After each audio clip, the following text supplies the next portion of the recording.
júbilo y de salvación entre los justos del Señor. Hay gran voz de júbilo y de salvación entre los justos del Señor. Shalom a todos. Ya estamos en nuestra porción número 11. Esta es la porción Vayigash. Se traduce como y se acercó.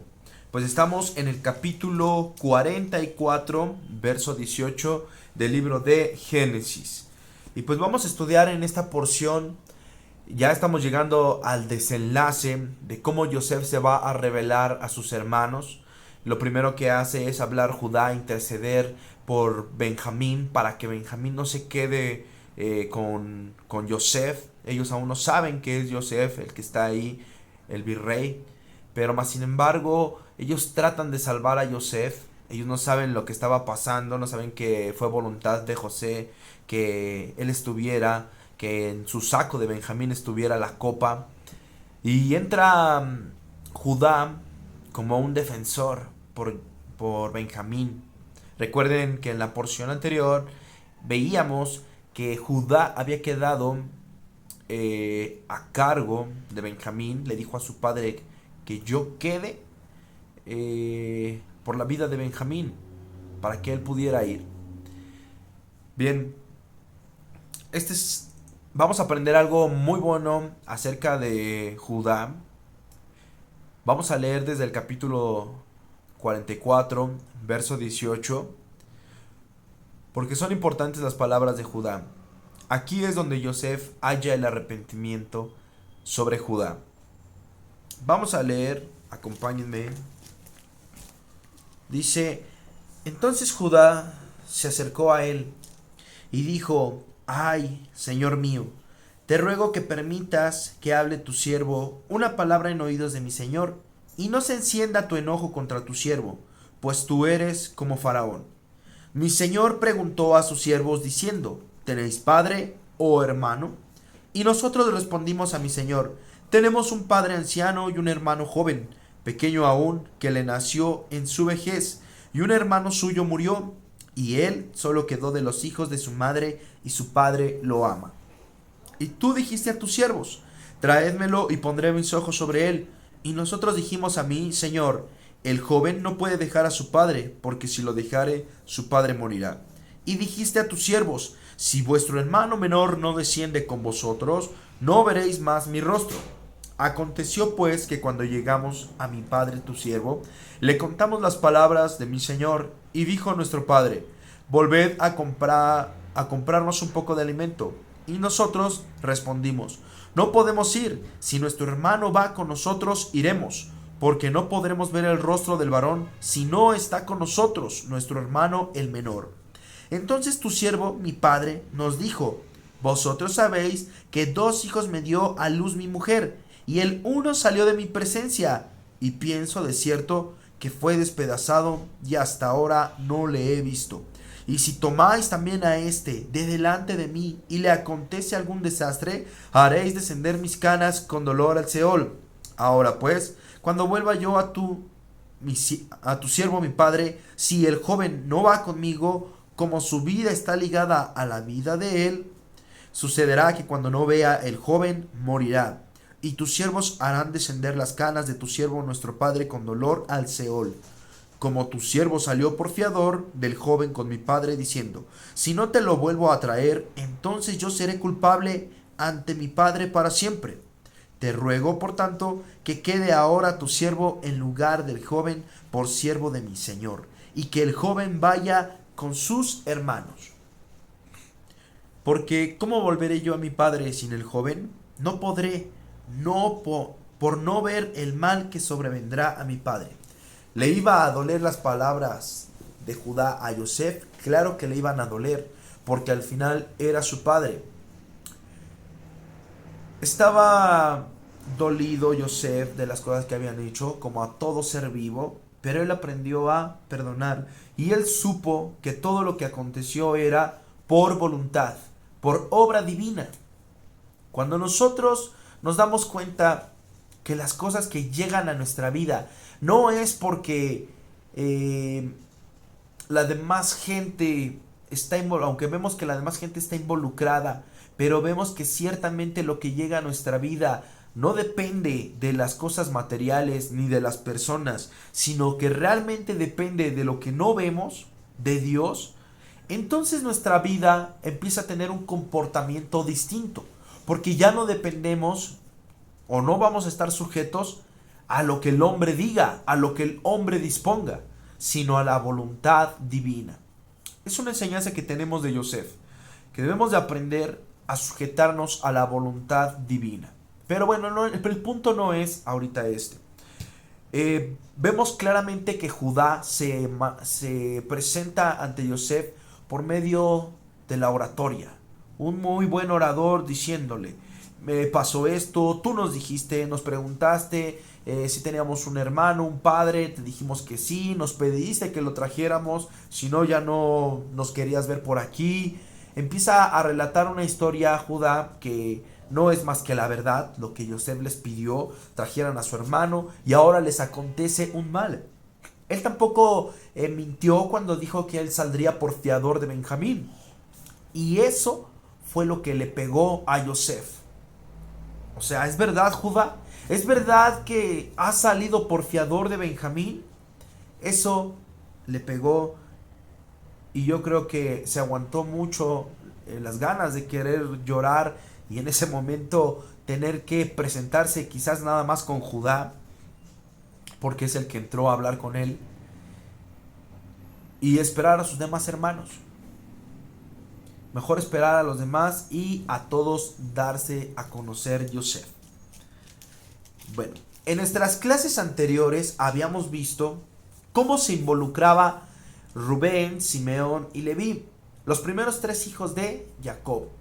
Después habíamos visto de Judá, el 4.º hijo de Jacob, cómo es que representa la boca.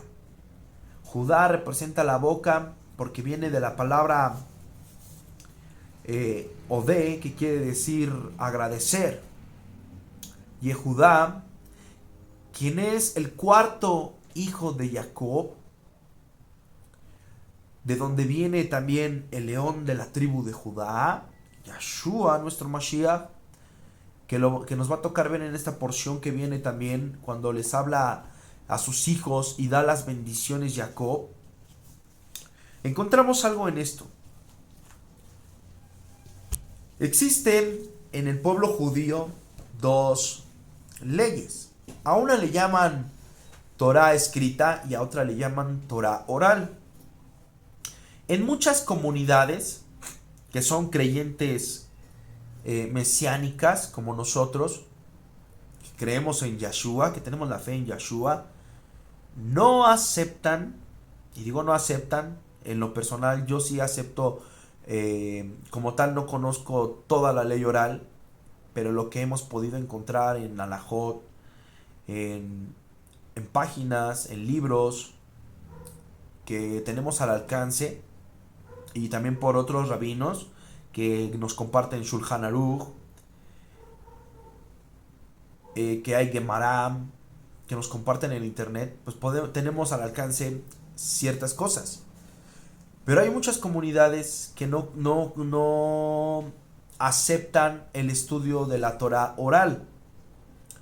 Y yo les voy a decir algo. El problema de si la aceptamos o no la aceptamos no viene de ahorita.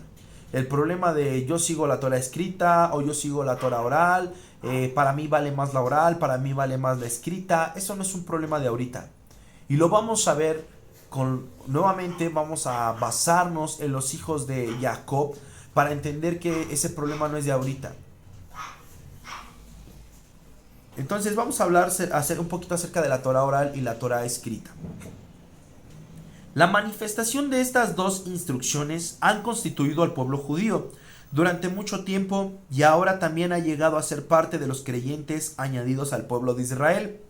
Cuando estudiamos la Torah desde el principio de su texto literal, comprendemos que la instrucción de Dios Todopoderoso es hasta tiempo indefinido. Algo que nosotros teníamos cuando estábamos en otras denominaciones, creíamos que la Torah escrita ya había pasado, la que todos tenemos en nuestra Biblia. Ya eso ya quedó atrás, eso es para el pueblo judío y nuestro pensamiento era vago. Pero cuando nosotros comprendimos que la Torá hasta estas fechas, hasta este día está aún presente, sabemos que tenemos que seguir cumpliendo ciertos mandamientos activos que aplican a nuestra vida. Al no haber templo, hay otros mandamientos que no podemos aplicar. Pero sin importar si hay templo o no hay templo, lo hemos dicho una y otra vez, nuestro verdadero culto es todos los días en este cuerpo. Por lo tanto, la Torá aún debemos de guardarla. Y este cuerpo que tengo también va a entregar cuentas de lo que haga. Continúo. A lo que hemos creído que aún tiene que seguir cumpliéndose. Lo sé, a un principio no entendíamos nada sobre la instrucción de Dios, pero según pasaba el tiempo se fue definiendo y tomando forma la sombra profética de lo que guardaba la Torá a un estado puro. Misericordia en misericordia. No entendíamos nada de lo que la Torá escrita representaba. No sabíamos nada de las fiestas, no sabíamos nada acerca de la creación, no entendíamos nada acerca de los 4 niveles de interpretación, que eso ya es de la Torá oral. Y cuando venimos a la Torá escrita, es más, ni Shabbat sabíamos que empezaba el viernes por la noche. Creíamos que Shabbat era como los que guardan el sábado, ¿no? Era todo el día sábado. Entonces había muchas cosas que no tenían forma, pero conforme fue pasando el tiempo, fuimos aprendiendo a interpretar mejor la Torá escrita, y la hemos ido guardando cada vez un poco más, de manera que después de nosotros en lo personal, un tiempo después hemos podido dejar cosas que sabemos que estaban mal delante de Dios, el dejar de comer animales impuros, guardar Shabbat. Cuando empezábamos no era lo mismo guardar Shabbat que todavía comprábamos, que lo comenzábamos. Yo recuerdo que cuando comenzábamos Shabbat lo empezábamos a las 6 de la tarde y terminábamos al siguiente día a las 6 de la tarde. Hubiera o no caído el sol, a ese tiempo empezábamos. Pero tiempo después ahora entendemos que Shabbat comienza justo cuando ya ha caído el sol y las estrellas se ven. Ahí es cuando ya ha comenzado Shabbat para recibirle. Y también del mismo modo cuando ya lo vamos a entregar. Vemos que ya las estrellas se están viendo y el sol ya se ha ocultado. Esperamos un momento y comenzamos la Abdalá. Y bueno, esto requiere tiempo. Requiere estudio. Cuando menos nuestra Torá escrita tenemos que leerla cada 8 días, todos los días, leer una porción, una parte y que quede grabada en nuestro corazón. Eso es sí o sí. Definitivamente tenemos que tener la Torá escrita. Eso prácticamente es ley, aprendérnosla. Tenemos que tenerla, sí o sí. La Torá escrita sirve para corregir, enderezar, confirmar, dar en el blanco sin fallar, ser certeros en nuestra perspectiva. No vamos a encontrar una cosa más grande que ver en la Torá, que Dios nos mostró su amor, dándonos, permitiéndonos tener la vida, no solamente a ti, no solamente en este tiempo, sino que Él permitió que una parte de Él fuera contraída para entonces pudiera existir vida en este espacio. Dios es muy bueno. Y es tanto lo que Él nos quiere demostrar que una parte de Él se tuvo que contraer para después ser creados y a nosotros mostrarnos su amor, su misericordia. Por eso decía la pregunta: ¿quién imaginaría que Dios se desprendería de su unigénito para causar la reconciliación de las cosas de arriba y las de abajo? He dicho que la Torá escrita sirve para corregir, enderezar, confirmar, dar en el blanco sin fallar, ser certeros en nuestra perspectiva. También Shaul a Timoteo le dice algo similar. Por eso, sin importar la interpretación en la que se lea, siempre va a terminar uniéndose una con otra explicación y con otro pensamiento mayor al primero, al que llamamos oral. La Torá oral no es una interpretación de la Torá escrita. La oral precedió a la escrita. Ahí en el monte Sinaí, hace 3300 años, Dios Todopoderoso comunicó los 613 preceptos junto con una detallada y práctica explicación de cómo cumplirlos. Y hasta aquí las enseñanzas eran orales. Fue 40 años más tarde, antes de la muerte de Moisés y la entrada a Canaán, que Moisés escribió los rollos de la Torá escrita y los entregó a Israel. Rabbi Aryeh Kaplan explica en su Manual del Pensamiento Judío, Mosnaín 1979. La Torá oral fue destinada originalmente para que fuese transmitida de boca en boca.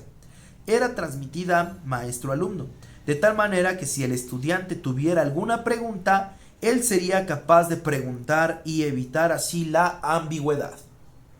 Un texto escrito, por otra parte, no importa cuán perfecto sea, está sujeto siempre a una mala interpretación. La Torá fue concebida para vivirla, y para ello debemos conocerla al derecho y al revés. Por esto Dios nos dio ambas. ¿Saben algo? La Torá escrita, esa Torá que tú tienes, que tú sigues, no siempre fue escrita. En algún tiempo también fue transmitida de maestro a alumno. Era también una Torá oral. La Torá oral, a la que llamamos en la actualidad la Torá Shebe'al Peh, es una Torá que curiosamente también ya no es totalmente oral, también ya la tenemos escrita. Y de esto pues tenemos Midrash, Gemara, que son un conjunto que crean al Talmud, y al final ya está escrito también. Entonces, los sabios se dieron cuenta que era tanto el conocimiento que ya se tenía de la Torá oral, que al final tuvieron que terminar escribiendo gran parte de ello para después poder transmitirlo. Y bueno, la Torá escrita a lo mejor sea decepcionante para ti, como lo vuelvo a repetir, en un momento también fue una Torá oral. Y también puede ser decepcionante esto que te diga. Quizás tú mismo, en donde te congregues, en el lugar que estés, también estás practicando un tipo de Torá oral. Porque al final la Torá oral, aunque no es una interpretación, pero se ha vuelto como si fuera la misma ley. Casa de Judá lo toma como si fuera la misma ley, como si fuera la escrita, la Torá escrita, y lo pone en práctica. Mas sin embargo nosotros estamos al revés, tomamos la Torá escrita y la Torá oral la vemos como ocasión de poderla guardar o no. Entonces tenemos un conflicto si se tiene que guardar o no se tiene que guardar. ¿Qué Torá es mejor? La Torá escrita le faltan pues muchísimas explicaciones, ciertamente. La Torá la Torá escrita no me enseña cómo guardar Shabbat con exactitud, ¿verdad? No enseña cómo guardar las fiestas con esa exactitud. Cómo vivir tu vida estando en el exilio, no te lo muestra con exactitud la Torá escrita. Para eso tenemos la Torá oral. La Torá escrita es un fundamento que lo tenemos que tener todos los creyentes en Yeshua, en el Dios de Israel, en el Dios de Abraham, Isaac y Jacob, y lo tenemos que tener presentes sí o sí. O sea, eso es una ley. Tenemos que conocer la historia de nuestro pueblo. ¿Por qué? Porque en la Torá escrita hay muchas revelaciones que cuando tú lo estudias, entras a un mar de ideas, como siempre lo decimos, que te van a beneficiar a tu vida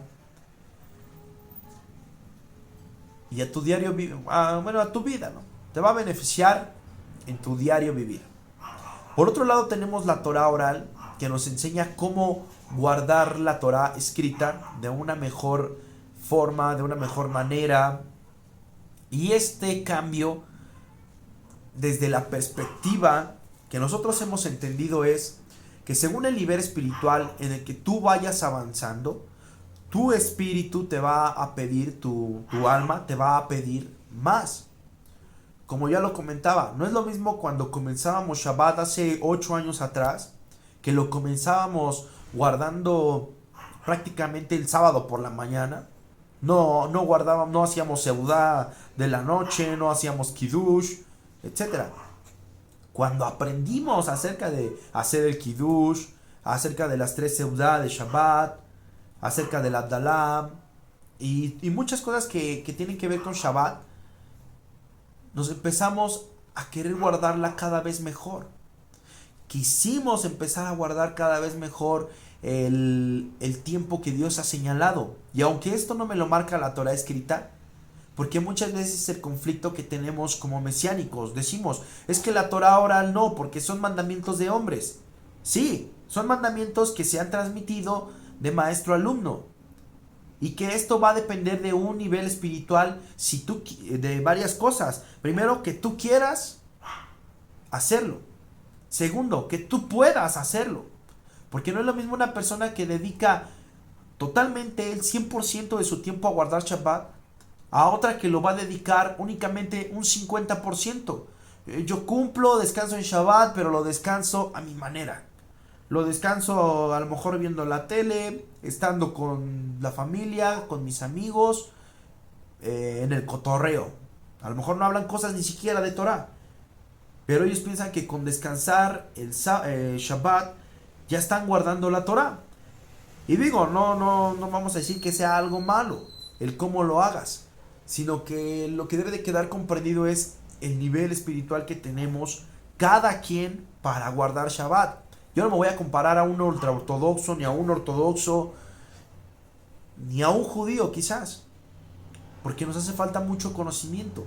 Pero lo que hemos aprendido es poco a poco agradarle más a Dios. Si tú no me lo pediste, yo lo quiero hacer. A lo mejor no está en la Torah escrita tener que hacer los 2 panes de Shabbat que se presentan en la cena de la noche, en la cena de Shabbat. Pero más sin embargo nace de mí quererlo hacer. Y especialmente cuando ya trae la intención del por qué se hace, esto viene a hacer algo aún más hermoso, el por qué tú lo estás guardando. Viernes desde la mañana ya es algo especial. El dejar leudar tu masa, el tener que preparar las cosas, comprar todo para alistar y no tener que estar trabajando en Shabbat, no tener que estar cocinando, no tener que salir a comprar. Eso lo vuelve algo hermoso. Pero para ya no estarme saliendo acerca de guardar o no guardar la Torah, porque me centro mucho en Shabbat, debemos de entender algo con respecto a la Torah. ¿A cuál Torah? Las 2 Torah. La palabra del Eterno nos enseña que Él nos dio Torot. 2 Torah. El plural es Torot. El singular es Torah. Pero en la palabra nos dice que nos dio Torot. Haciendo referencia precisamente a la ley oral y a la ley escrita. ¿Qué tiene que ver todo esto con nuestra porción de esta semana? Pues bueno. Rubén, Simeón y Leví son representativos de nuestra Torah escrita.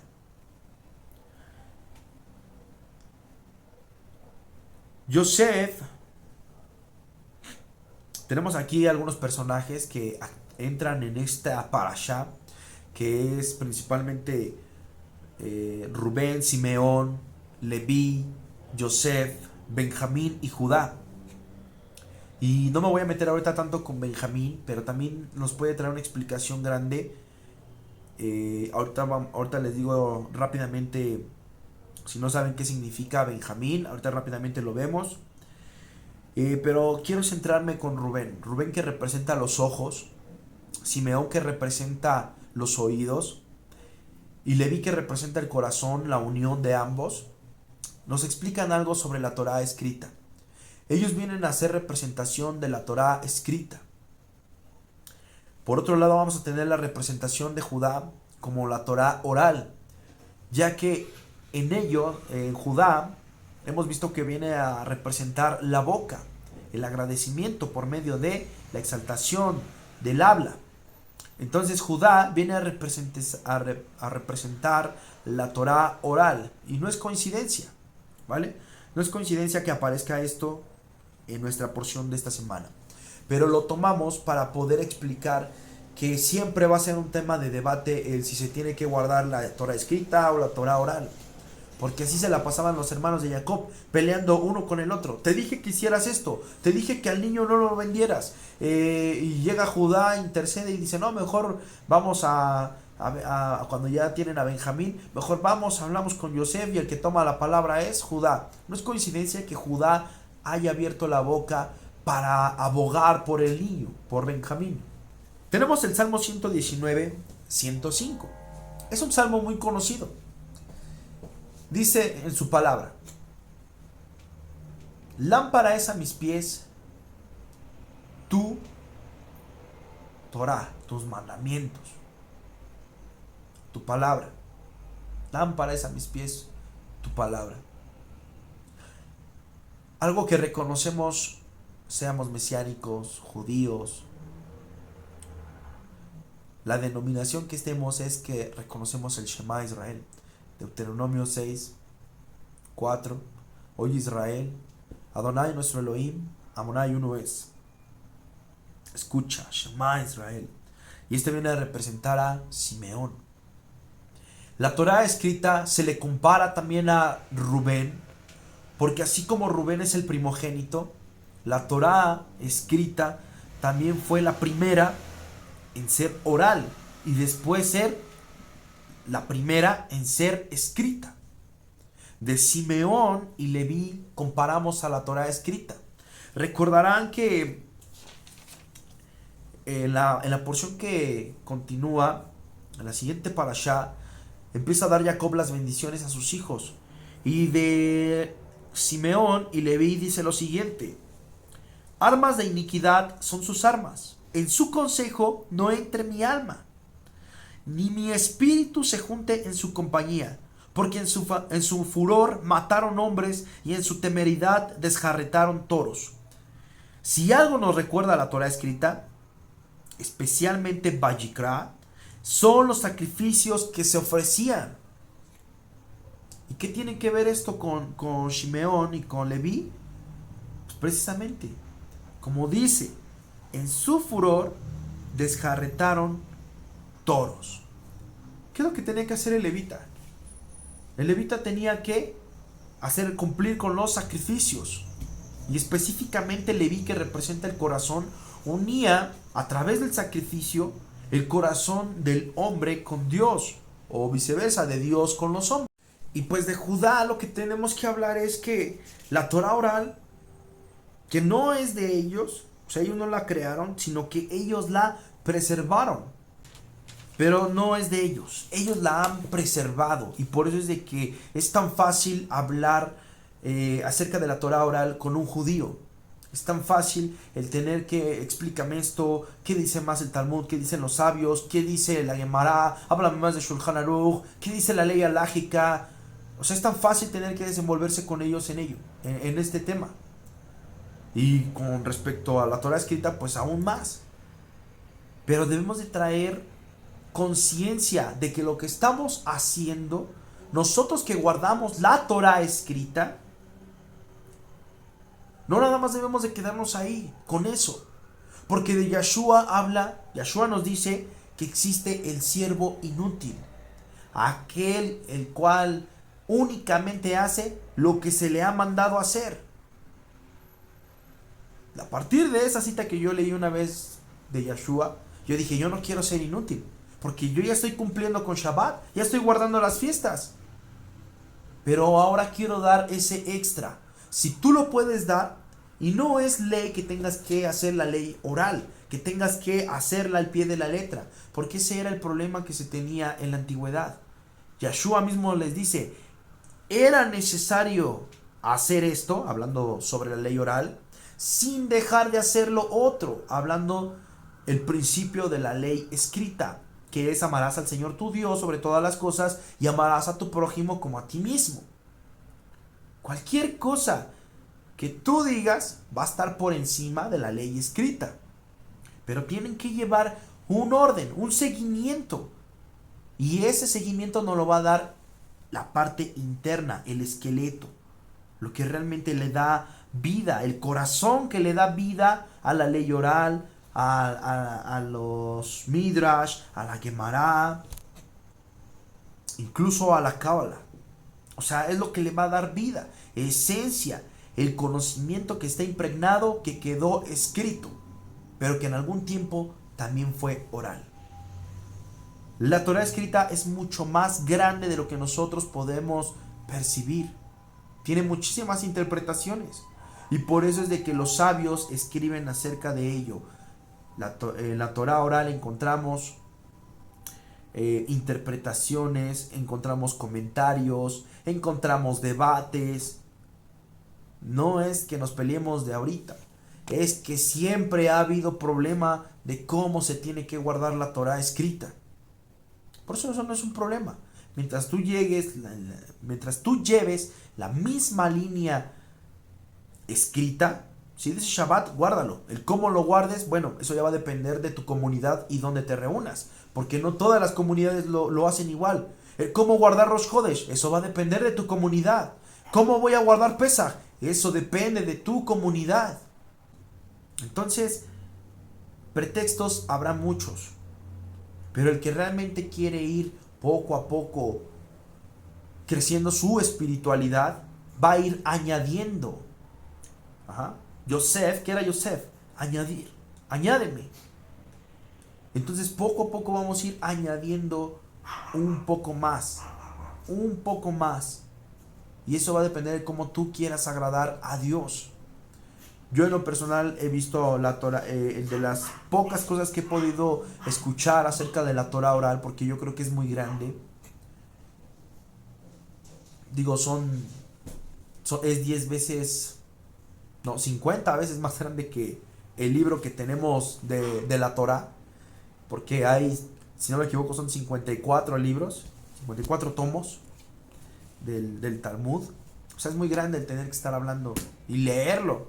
Si a veces una porción nos aventamos 15 minutos leyéndolo, pero para estudiarlo nos podemos aventar días. No es lo mismo leer que estudiar. Entonces, esa es la invitación para que comprendamos que la ley oral y la ley escrita podemos aceptarla. Y no es que tenga que ser obligación el tener que cumplir con la ley oral, porque si no, entonces nadie podría tener una salvación si la salvación viniera por medio de algo que ya está escrito. Recuerden que la salvación, nosotros que creemos en Yeshua, viene por el unigénito. La ley escrita, hay una sola cosa de la cual no podía rescatarnos, y por eso es de que, aunque es perfecta, pero también tenía que venir el unigénito para poder traer esa restauración de las cosas. Y bueno, ya no nos metamos más en esto. Rápidamente, Yosef es un prototipo de el Mesías. Yo les doy algunas razones desde mi perspectiva, el cómo lo veo. De Yosef observo lo siguiente. Yosef era un estudioso y conocedor de Torah. Yeshua también lo era. Él sufrió rechazo de su propia familia o comunidad. También Yeshua sufrió de esto. El mismo judío le rechazó. Sufrió de burla. También Yeshua. Lo vendieron. Yeshua fue vendido. Yosef estuvo en la cárcel. A Yeshua le querían prender, pero no lo lograron hacer. Terminó siendo el segundo de Faraón. Yeshua se sentó a la diestra del Padre. Yosef se ocultó para no descubrir su entidad. También Yeshua se ocultó de que él sería el Mashiach. Y por último, Yosef se reveló. ¿Quién más se revela? Yeshua. Cuando Yeshua terminó revelándose a nosotros, es cuando nuestros ojos son abiertos a la Torah escrita. Y también, claro que sí, y también, aunque el judío no acepte a Yeshua, también muchas cosas que están escritas en la Torah oral traen revelación, haciendo esa inclinación hacia Yeshua. ¿Cómo no aceptarle Si pareciera que cuando un rabí en tal pasaje del Talmud está diciendo esto, pareciera que es Yeshua el que está hablando. Y antes las palabras que ellos utilizaban cambiaron un tanto a lo que hoy en día conocemos. No es lo mismo estudiar, hay algo que también tenemos que entender, existen dos Talmud, uno es el Talmud Babli y el otro es Talmud Yerushalmi, y ambos, uno es mientras estaba el templo en pie, el Yerushalmi, y el otro, el Talmud Babli, es mientras están en el exilio. Y cuando empiezas a leer parte de ello, de lo que a lo mejor tenemos conocimiento, vemos que muchas cosas coinciden con lo que Yeshua hablaba. Y tiene que ser obvio. ¿Por qué? Porque también Yeshua, con respecto a la Torah escrita, nos fue enseñando. Se fue revelando a sí mismo para después ser revelado por sí mismo en sus propias palabras, con la misma Torah que ya había sido dada años atrás. Bueno, tengo un pequeño esquema, lo voy a presentar en pantalla. Jacob es el padre de Rubén, Simeón, de Judá, Leví y Yosef. Jacob es nuestro padre que está en los cielos. Rubén, Simeón y Leví representan a la Torah escrita, mientras que Judá representa la Torah oral. Pero Leví es el que los une. Mientras que Yosef es el que va añadiendo. ¿Qué es lo que se le añade? Interpretación, entendimiento por medio de su hermano Shimeón. Recuerden que la palabra Shama, estudiamos en la porción anterior, que también Rashi lo defendía en otras porciones que están en Génesis y en Deuteronomio, que no solamente significa escuchar, sino también entender. Entonces, si ustedes pueden ver este diagrama, vean cómo Simeón, que es el entendimiento, Yosef, que es la añadidura, es lo que permite que exista la Torah oral, Yehudá, porque van añadiendo por medio del habla, por medio de Judá van añadiendo. Cuando Judá habló a Yosef, él añadió misericordia, añadió en Yosef que se conmoviera al ver su arrepentimiento. Por eso es de que nosotros también aceptamos la Torah oral. Aunque quizás y ciertamente no la podemos llevar al 100% al pie de la letra, pero yo entiendo que eso no importa, porque no por guardarla al 100% voy a encontrar una salvación. Es más, ni con guardar la Torah escrita sé que voy a encontrar una salvación, la salvación que me da Yeshua.